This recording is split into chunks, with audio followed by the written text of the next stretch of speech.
the girls of hip hop, Missy Elliott. So I too am the beneficiary of affirmative action, but it does not mean that I was not. Oh, here you go again. I thought we left that potato salad back in the last episode. For Memorial. What you say? What you talking about, Willis? Okay.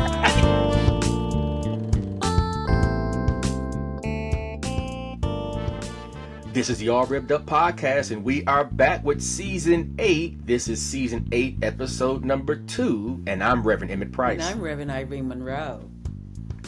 Well, before we jump into our conversation on the silence of scandal, we thank our new sponsors of the podcast, Africana Studies at Berkeley and the Black Christian Experience Resource Center. We especially thank each of our listeners and viewers. We have had a good time. Matter of fact, we've had a great time with each of you during our previous 7 seasons, and we are so excited for this 8th season. From special invitations to attend your events, to speaking engagements, to engage with you, to even a special live episode, you have been amazing, and we are so grateful. Thank you for listening to us on the various podcast apps and for watching the actual live recording of the podcast on our YouTube channel. Thank you for your support. Thank you for your encouragement. Thank you for your feedback. Thank you for your reviews. Thank you for your comments, and thank you for your invitations. Thank you so much for sharing the podcast with others. And I would be remiss without my tsunami of thanks overriding Emmett's thanks. Yeah. and I want to give a shout out to our wonderful creative producers, Cavante Smalls and Kyla Wright. So Emmett, hey, tell me what's going on at the Africana Studies at Berkeley and the Black Christian Experience Resource Center. Honey, news on the block. You folks are rocking over there. Tell me something. We are doing some amazing things. I'm absolutely biased, of course. But at Berkeley with Africana Studies, we have just launched our new degree, a bachelor's in Black music and culture. All right. I mean, can you imagine at a school that is, a dominant force within Black music, jazz, R&B, gospel, music around the world, that we have a new degree that focuses on that from the African continent through the Caribbean, through the West Indies, through South and Central America into the United States, and really studying the cultural contextualization of where the music comes from. Wow. And so we take the performance, we take the writing, the production of the music business of it, and then merge that with the cultural contextualization so that folks not only know how to play, they know what they're playing. All right. And then the Black Christian Experience Resource Center, we're looking at how do we prepare the next generation of clergy, whether they're ministering in churches or out of churches, whether they're in public spaces, whether they're in, doing speaking engagements or doing podcasts. How do we get them a non-white supremacist ideologue theology that can help them to be who we have always been, bright, brilliant, and excellent. Oh my gosh. Well, Emmett, can I enroll and can I get a scholarship? We can talk about the enrollment piece. The scholarship piece we got to talk about off air, because if I give you the cheat codes right now, everybody will have it. All right. But I think we can work something. I think we can work something out. Well, I'm so glad you asked, and thank you for that. Now, listeners, check this out. There was a radio personality once upon a time. Her name was Wendy Williams, and she was practically burned at the stake for talking about such. And now it's all come full circle. From R. Kelly to Bill Cosby to P. Diddy, an interesting trend has always been visible, yet the invisible conversations about the things we have always known and perhaps seen, but never spoken on, are more so held accountable. Whether stories about Michael Jackson or Whitney Houston, we have seen and experienced behavior that we have kind of let go and ignored until the rise of social media. Because social media has everybody on blast. I mean, Irene, why is it that we stay silent when perhaps even an early intervention or even early assistance could help create a redemptive arc or at least a possible course correction? Why do we stay silent? Well, I'm going to give it a stab here. So there's a saying in our community, Emmett, and it goes like this. What goes on in our house stays in our house. And Black community is considered fam. What has led to that is a politic of silence that goes way back in the days. The whole idea that in keeping our business to ourselves and away from the white gaze, we don't have to worry about it being dehumanized, pathologized, and all the negative stuff and tropes that we're still battling today. But what happens with this politic of silence, and I gotta give kudos to Wendy Williams, because Yes, she yes. said the quiet part out loud. And and it's like that's almost like race, being a race traitor. How dare you and stuff. But by doing that, she stops us in our effort to protect ourselves from the white gaze, but she helps us to stop being enablers to bad behavior, to call it out, and also to save lives, the people that are being hurt by this bad behavior, as well as stop these bad people from hurting themselves. So I think that we got to look at, there's a historical antecedent that does that. It's the whole idea, Emmett, certainly of, and we see it's not gotten us anywhere, but it was the whole idea back in the day that whatever we did, one individual person, no matter what their station in life was, that you were representing the race. And ill behavior was a pox and blemish, just not on you or your family, but the entire fam, which is called the community here. But there's one other part to it. Black men in all of this continually be vilified. The killing of Black men, the mass incarceration, the school to prison pipeline, the underemployment. We live in a society. Now we got to understand this. I'm not condoning the behavior. We live in a society that doesn't see our full humanity. So what you have here is that it's a juggling act. It's not that those of us who are silent are a bad character or even condemn it or even are averting our attention to it. But how do we correct this kind of behavior when we also got a white gaze that will use it to their advantage? Work with me. Help me. Yeah, I mean, I want to come back to your commending and accolade of Wendy Williams. I too, was a fan of hers. This clip that we played was from 2013, over a decade ago.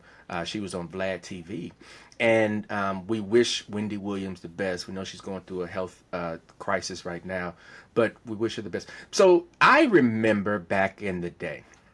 Now, my back in the day is different than your back in the day, but I remember back in the day.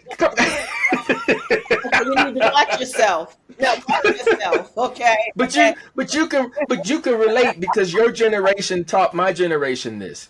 When you had an issue going on, you went and found the OGs. That's right. You went and found the elders, right? Now within the Black church, it may have been the pastor or somebody or one of the mothers.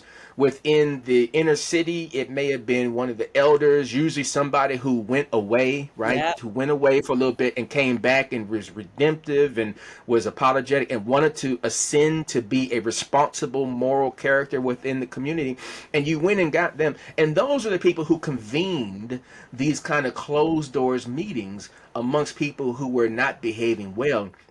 And they shook it up, right? Because there was different rules of engagement when the OGs pull you in and call you in, right? That's right. And so we've lost that with this sense of everything being blasted on social media and everybody trying to be an influencer and everybody trying to have something to say so they can get views and get likes and get follows and get a couple of dollars. We have moved away from caring for one another and trying to suggest to each other that there's a better path, a better way. And if you're willing, I will show you how to do that. That's right. To everyone just going on their own and trying to figure it out. Yeah, we've lost the ethos and the tight knitness. I call it the tight knitness of community. But there's another thing that is operating here too that we got to look at, and why there tends to be silence, and we don't ever want to sort of call out what we call folks who have, quote, kind of made it.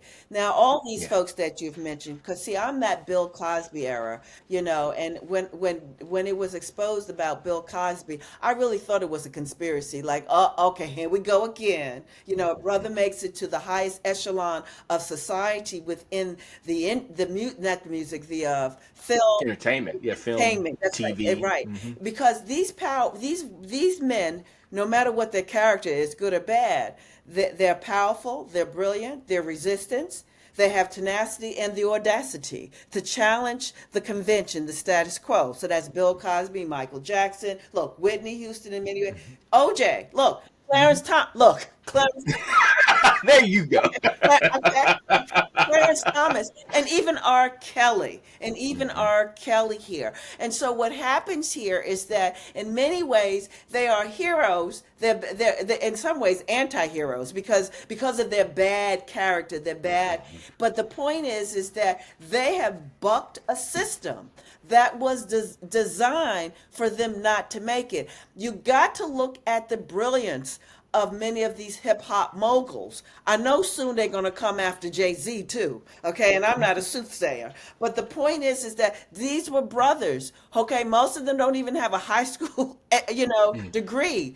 And they are savvy business mogulmen. They have a whole different business acumen and paradigm of succeeding. And they give back generously. They're almost like the mafia. They give back to the church, the community. I mean, look at what they're doing. But at Yeah. the same time, drunk with power, no checks and balances, with too many yes people around, they have lost their way. I'm aghast at when I once went into you would go into Times Square. It's gone now. You would see this huge placard, Right. of P. Diddy on one of the skyscrapers, and his gaze is looking down at Times Square. And I'm thinking to myself, oh my God, this man who comes from humble, beginnings is high up in the sky, and today he's in a jail cell. I mean, this is so sad. And it is a complicated weaving of a lot of different narratives. I mean, there's the sadness of these folks who we look up to, who we're proud of because of their exceptional brilliance, as you mentioned, and then that dastardly character. I mean, the abuse and the trauma on other human beings.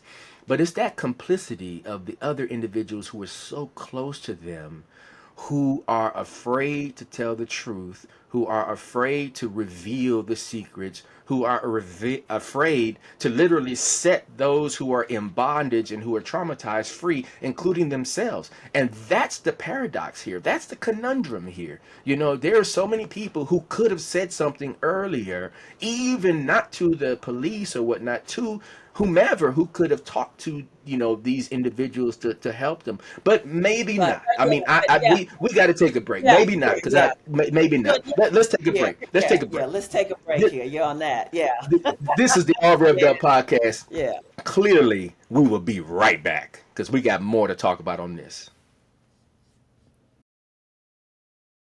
Is all catching hell in 2024. It's up for all of them. It don't matter if you Diddy or whoever you is. TG Jakes, any of them. All lies will be exposed. That's all.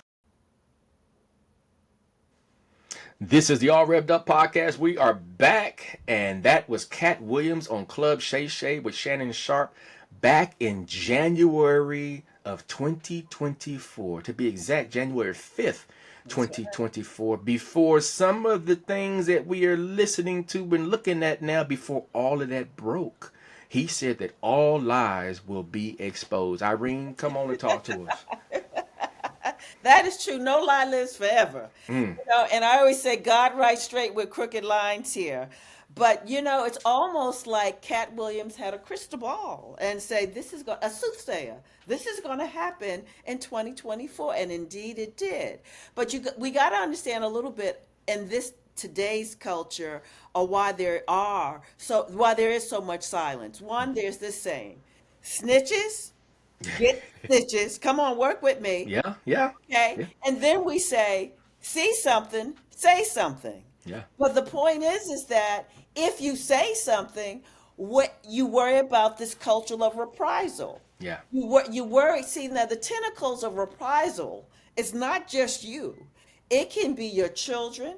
It can be your animal. Okay. It can be it can be a whole neighborhood here. So it's this culture of fear that we have to dispel, but we got to have a culture that supports people who want to do the right thing. Yeah, yeah, yeah. Okay. So now we're all in this, we're all complicit, not by choice.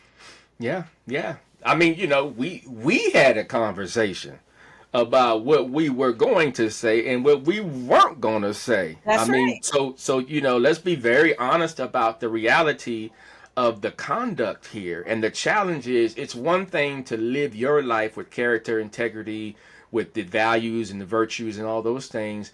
And then it's another thing to try to inspire others to do, based on what they believe. Not so much they have to agree with you, but based on what they believe. But when you see somebody out of the pocket, we do have a responsibility to try to say something. And I know some people are unreachable, some people are untouchable, and yet we got to figure out, how do we get back or get forward to a place where we're at least living in community, to use your word from earlier, and allowing an ecosystem of thriving, of health, of wellness, and wholeness. Mm-hmm. Because we see some sisters out here who, for whatever reason, and I'm not trying to judge anybody, who find themselves in a camp, or who find themselves in a crew, or who find themselves in relationship with folks where their own presence in that space is hurtful to them, Right. it's damaging to them. They're enabling their own oppression. Yeah. Absolutely here. But we got to understand. So, it's interesting because you were saying, well, why are these young women, when I think of R. Kelly and and certainly think of D. Pity, I now, Diddy, I now pity him. But D-Pity. D. Pity up in here. But there's a number of things operating, because you also say, look, when you look at even Bill Cosby, this man went on for decades. Yeah. And all the powerful people. See, that's it. The people in power, okay, are the very people who can change Yes. culture here. But there's something called blind ambition. We will uphold talent at the rate of, or at the price of depravity, which we certainly see here. Because you can be a brilliant person and then still have no emotional and social development. That is something that is really, I need to talk about this. This is something that is deeply embedded in our culture.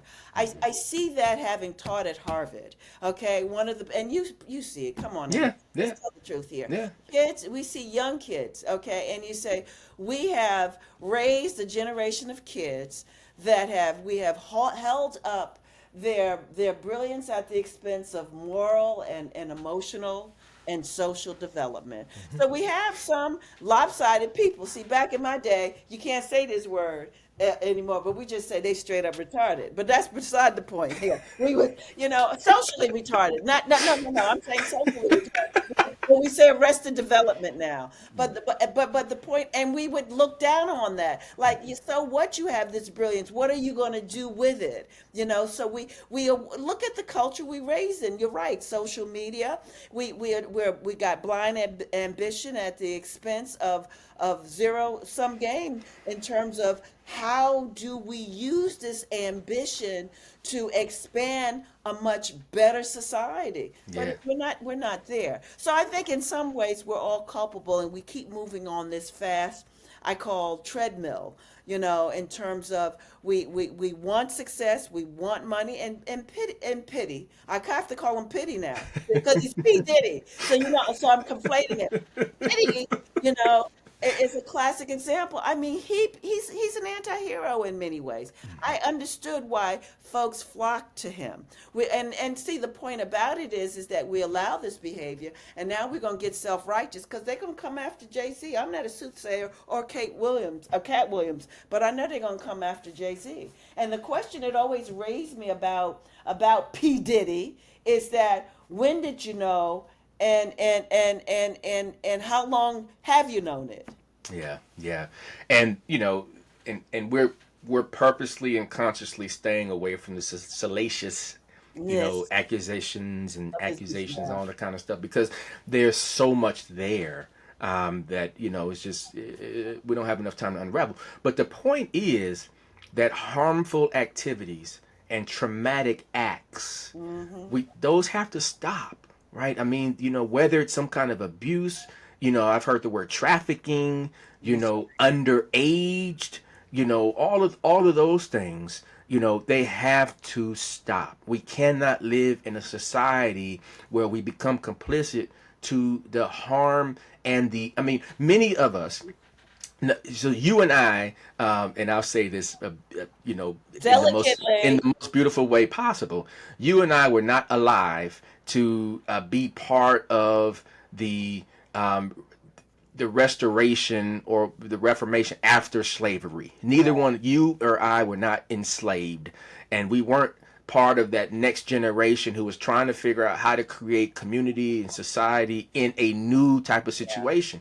But we are part of this society. You and I are both pre-social media, post-social media, literally pre-internet, post-internet, pre a lot of things that have changed the systemic ways in which we as human beings build social relationships and even think about social responsibilities.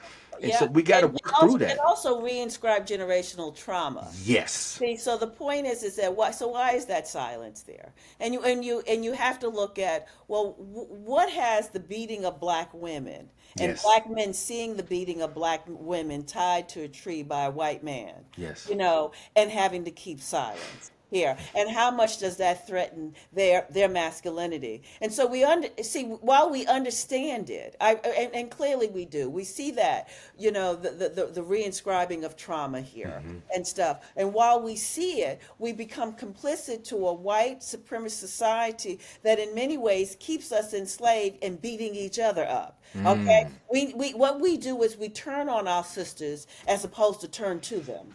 And so we have to do better at addressing our behavior. We look at things like this. See, my generation, if you did something wrong, parents would flog you. Okay, today we understand that's corporal punishment. Yeah. But then we got people who said, well, that's what mama did, or big mama. That's what big mama did. Yes, big mama did it because we understood at that time that was the way to discipline. But we've done another thing. We've gone the opposite, that while many of us don't want to reinscribe some of that generational trauma, we have no bars, no whole bars, bar holes, however the phrase goes here. I can't think of it. But the point is that we're trying to strike a balance at the expense of allowing what we've seen now, generations of young kids being abusive and not even knowing what the historical antecedent that leads to this behavior. Even using the B word, knowing that it comes out of a lexicon of American slaveocracy. And so that politic of silence is supposed to be a safeguard, yet at the same time we're becoming enablers. There's so much that we have to do, and particularly understanding in this era of 2025, because now I keep thinking that we're seeing a reconstitution of the Ku Klux Klan. This is me, who have lived a long number of years here, as well as a reformation of white supremacy here. But we always got to be vigilant of how are we complicit in a society that wasn't designed for us to have a long shelf life. Well, on that note, let me give a final word, because you just said a lot and I got to go and just sit with that. But let me offer this to our listeners. It was the Reverend Dr. Martin Luther King Jr. who once said, "In the end, we will remember not the words of our enemies, but the silence of our friends." It was Audre Lorde who once said, "Your silence will not protect you." It was James Baldwin who once said, "Not everything that is faced can be changed, but nothing can be changed until it is faced." From King to Lorde to Baldwin, I offer my own challenge to the masses. A challenge that perhaps is a charge to not only hear, process, attempt, and keep, but one that has a few prerequisites. Only with courage, integrity, and a vision for wholeness, health, and well-being can one, in the words of the Black church, tell the truth and shame the devil. In this same Black church, we quote from the Cliff Notes of the gospel writer John that the truth will set you free. But we all know that there is often a lofty price for truth, one that most have proven they are not interested in getting involved in. So we stay complicit, wounded by what our eyes have seen and our spirits have experienced. We stay in complicit scenarios, like a hostage afraid to escape because of the burden of freedom in the air of truth, even though we are the heirs of truth. A truth that reveals our liberation from not only the white gaze, but the unimaginable gaze of distant truth seekers needing our voices to be liberated. So we weigh the weight of choosing truth over dare, while daring to avoid the truth because someone might get hurt and we might no longer be invited into the hurting space that we enjoy, which is why we stay. It's complicated, it's complex, and it's contrary to the golden rule: treat others as you desire to be treated. So, beloved, let's put an end to the unnecessary suffering at the hands of one another by breaking the silence, telling the truth, and perhaps having the courage to keep better company. Amen. Amen. And Ashe. Ashe.